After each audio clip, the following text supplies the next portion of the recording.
Em que estágio você se encontra aí na questão do estudo de queda livre? Está tranquilo, está de boa ou ainda tem alguma dificuldade para interpretar e utilizar aquele formulário que tem sobre queda livre? Bom, se você ainda tem alguma dificuldade, fique comigo aqui que até o final da aula você vai estar entendendo melhor essa questão aqui, tá? Eu digo melhor porque ainda nós teremos outras aulas para complementar essa daqui, ok?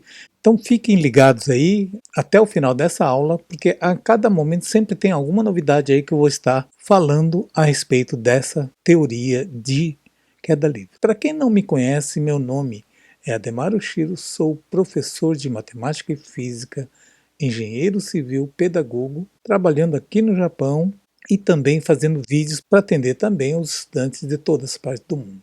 Aproveita aí para convidar aí a assistirem não apenas esse vídeo, mas uma série aí que tem nas minhas playlists, onde algum assunto certamente poderá atender aí as tuas dúvidas, ok? E gostando aí de algum vídeo, inscreva-se, dê um like e deixe ativado o sininho para estarmos aí interagindo semanalmente aí com algum vídeo ou algum vídeo que você queira também que eu faça. Então vamos para a nossa aula de hoje, vamos lá.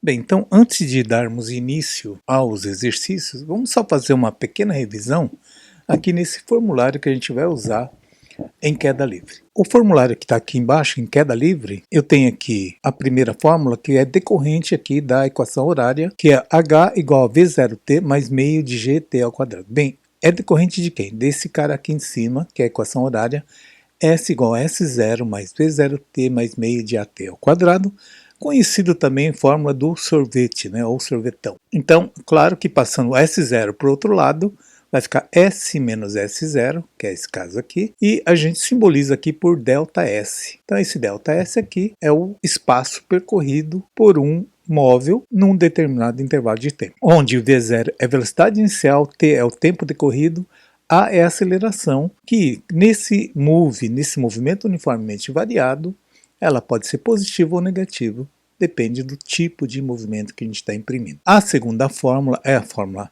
da velocidade. Velocidade final igual a velocidade inicial mais aceleração vezes o tempo. E a terceira e não menos importante, essa equação de Torricelli, que é a única forma onde você pode definir aí a velocidade final de um móvel ou também o espaço, independentemente do tempo decorrido. Então é a única forma onde você deduz sem a utilização do tempo. Então, em queda livre, quando não há nenhuma interferência contrária, nós sempre vamos considerar esse sinal aqui positivo, porque o movimento está a favor da aceleração da gravidade. Então, nesse caso de queda livre, quando não existe nenhuma interferência contrária, nenhuma força que contraponha a esse movimento, nós vamos considerar sempre positivo. E muita gente também confunde achando que o V0 sempre é zero. Nem sempre. Por isso que eu vou deixar esse formulário dessa forma, porque muitas vezes nós estamos estudando queda livre em trechos. Por exemplo, você derruba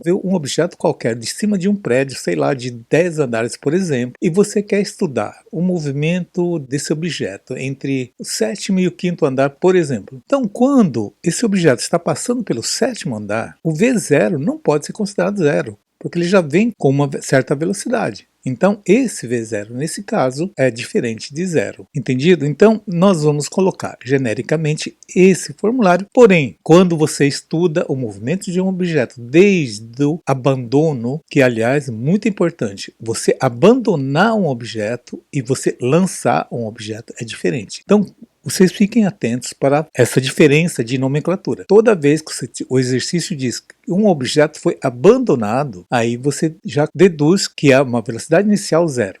Quando o objeto é lançado ou atirado, aí a velocidade inicial será diferente de zero. Outro detalhe importante é que esse formulário aqui não consta a massa. Por quê? Porque em queda livre, a massa não tem nenhuma influência. Ou seja, se você lançar um martelo e lançar ali uma bolinha de ping-pong, considerando o vácuo, desprezando o atrito do ar, os dois objetos chegarão no mesmo instante com a mesma velocidade. Para provar essa afirmação, eu vou estar mostrando aqui um trecho de um vídeo feito num dos laboratórios da NASA lá no estado de Ohio, nos Estados Unidos. E logo após esse vídeo, aí vamos fazer aí os 2 exercícios da aula de hoje. Então vamos ao vídeo de hoje, vamos lá. Bem, então aqui está a experiência que eu comentei agora. Então vamos lá, olha só. Aqui eles estão. O dispositivo soltou, não lançou, soltou a esfera e a pena, e ambos caem exatamente na mesma velocidade e juntos, sem prioridade de massa.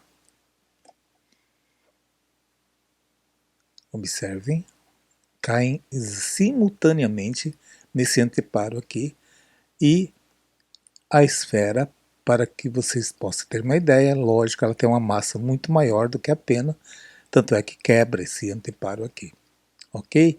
Bem, então fica provado que em queda livre a massa não tem nenhuma influência. Vamos agora então para a nossa aula de hoje, vamos lá. Bem, ao iniciar um exercício de física, gente, é preciso que você leia com muita atenção o exercício para a interpretação e retirada dos dados desse exercício, tá? Então vamos lá, olha só. No período de estiagem, bom, estiagem, para quem não sabe, é o período não chuvoso, tá? É o período, digamos aí, entre aspas, de seca. Uma pedra foi abandonada a partir do repouso. Bom, aqui já tem 2 termos importantíssimos, gente. Quando ela fala abandonada, abandonada em física significa que você está soltando um objeto. No caso aqui uma pedra, tá? Só você pegou a pedra e soltou.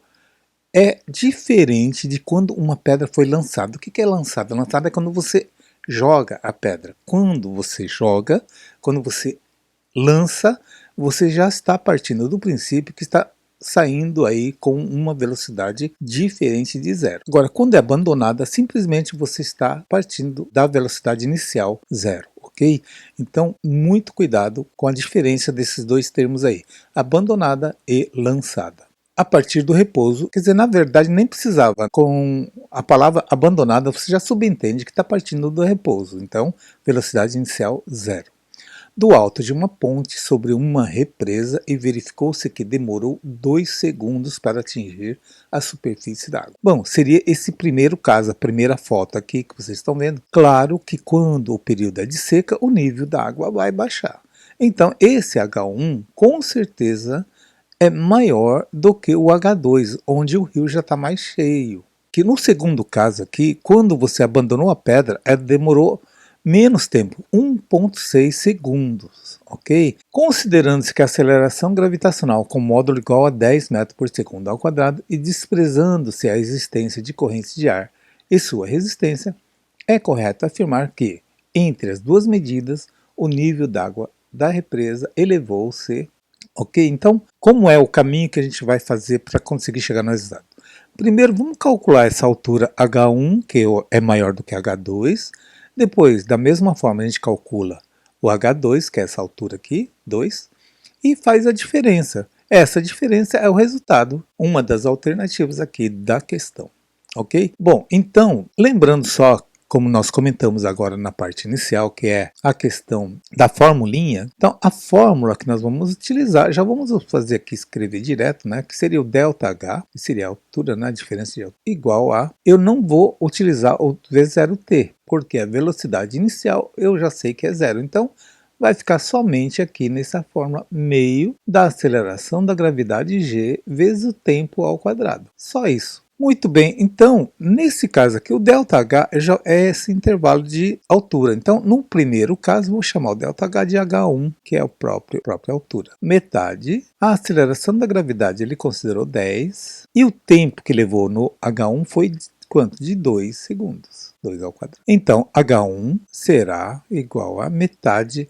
Já vamos simplificar aqui, ó. 2 com o 10 dá 5, 2 ao quadrado dá 4, ou seja, então H1 igual a 20 metros. Vamos calcular aqui o H2 da mesma forma que a gente calculou o H1. Então, H2 igual a metade. Quanto foi a aceleração da gravidade nesse caso? 10 também, claro. O tempo é que mudou para 1,6 ao quadrado. Ou seja, então, o tempo diminui. 2 com 10. Então, meu H2 ficará 5 vezes 1,6 ao quadrado dá 2,56, isso? Então, a altura 2, H2, dá 12,8 metros, ou 12 metros e 80 centímetros. Bem, então, descoberta aí as duas alturas, basta agora fazer o delta, nosso ΔH, que é a diferença de altura, né? Então, ΔH igual a 20 menos o 12,8. Para quem se atrapalha no cálculo, quando tem um número inteiro, número decimal, eu tenho aí uma aula na aula de matemática fundamental, eu vou deixar indicado aqui no alto, vai estar o link para vocês darem uma revisada. Bom, 20 menos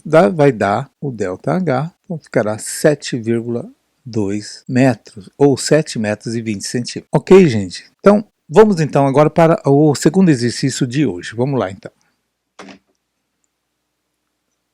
Bem, vamos então fazer essa segunda questão, lendo e interpretando aqui o texto. No alto de um edifício, um limpador de janelas deixa cair. Então, observa que esse deixa cair aqui já subentende o quê? Subentende que essa escova ele está partindo com a velocidade zero, ou seja, está sendo abandonada e não lançada. Verticalmente, uma escova de 300 gramas, lembrando sempre que quando se trata de massa, você fala 300 e não 300, tá? Então, uma escova de 300 gramas que atinge o solo 2 segundos depois. Então, o nosso amigo limpador acidentalmente deve ter deixado cair e 2 segundos depois essa escova chega ao chão. Sabendo-se que um andar nesse prédio tem 3 metros de altura e que o prédio tem uma loja no térreo cuja altura é de 7 metros, em qual andar se localizam as janelas que estão sendo limpas pelo trabalhador? Bom, então o que ele quer dizer? Ele quer dizer o seguinte, que essa loja aqui embaixo, o térreo, então aqui nós temos 7 metros. E cada andar, isso aqui no caso aqui, cada janelinha dessa aqui, cada abertura dessa, eu tenho 3 metros. Bom, eu não sei em que andar ele está. O que eu preciso saber nessa questão aqui é calcular a altura, não é isso? Então eu tenho que calcular essa altura que ele está, vamos chamar de H, e depois dividir aqui pela altura dos apartamentos, mas sempre lembrando que eu tenho aqui um térreo de 7 metros, tá? Mas aí nós vamos ter que montar aí uma equaçãozinha para ficar mais fácil o entendimento. Tá? Então, se eu conseguir descobrir a altura H, também é possível fazer meio na raça, né? Eu pego aqui o 7 e vou somando 3 aqui até chegar na altura H que eu calculei. Tá? Mas vamos fazer então primeiro o cálculo do H. Nesse caso aqui, como eu sei que a velocidade inicial é zero, então eu já posso escrever aqui a formulinha ali, H igual a metade da aceleração da gravidade vezes o tempo ao quadrado. Bom, como eu tenho todos os dados, né, que o G, a aceleração G é 10, então H igual a metade de 10, qual foi o tempo? 2 ao quadrado. Logo, eu simplifico esse 2 com o 10, vai dar 5. 5, 2 ao quadrado dá 4, então vai ficar 5 vezes 4. Logo, a minha altura é 20 metros. Então, o objeto caiu de uma altura de 20 metros. Bem, agora como é que eu faço para eu saber aqui o cálculo em que andar ele está? Bom, basta eu fazer isso aqui, ó. Se eu quiser fazer aqui na raça, basta fazer 7 mais 3, 10, 10 mais 3, 13 e assim por diante até chegar onde ele está. Né? Vamos fazer um cálculo aqui matemático, que é o seguinte. Essa altura H que ele está, observe aqui, olha, essa altura H, eu tenho 7 metros no térreo mais quantos andares? Bom, quando eu não sei os andares, eu marco X. X andares. Mas quantos metros tem cada andar? 3, não é isso? Então 3 vezes X andares. Mais os 7 metros tem que dar a altura que eu estou. Porém, a altura que eu estou, eu já sei, é 20 metros. Então, eu posso dizer que 7 mais 3 vezes o X andares é igual a 20 metros. Bom, como eu quero saber o x, basta passar o 7 para o outro lado. Como ele é positivo, vai ficar negativo, então vai ficar 3x igual a 20 menos 7. Ora, 20 menos 7 é 13, então 3x igual a 13. Então, logo, x igual, o 3 está multiplicando, vai passar para lá dividindo. Então, vai dar aproximadamente 4,3 andares. Bom, alguém pode perguntar, mas existe 4,3 andares? Não, não existe. Então ele está acima do quarto andar, um pouquinho na metade, não é isso? Então vamos fazer aqui um raciocínio rápido aqui. Se fosse 4 andares, seria 1, 2, 3, 4. 4 vezes 3 daria 12. 12 mais 7 dá 19 metros. Como ele está 20 metros de altura, então ele está um pouco acima do quarto andar, ou seja, ele está praticamente na metade do quinto andar.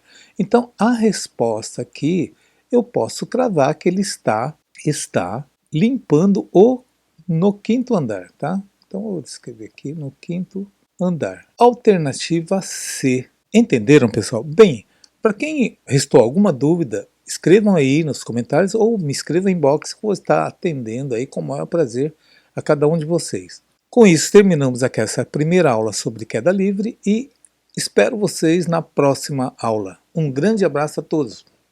Tchau.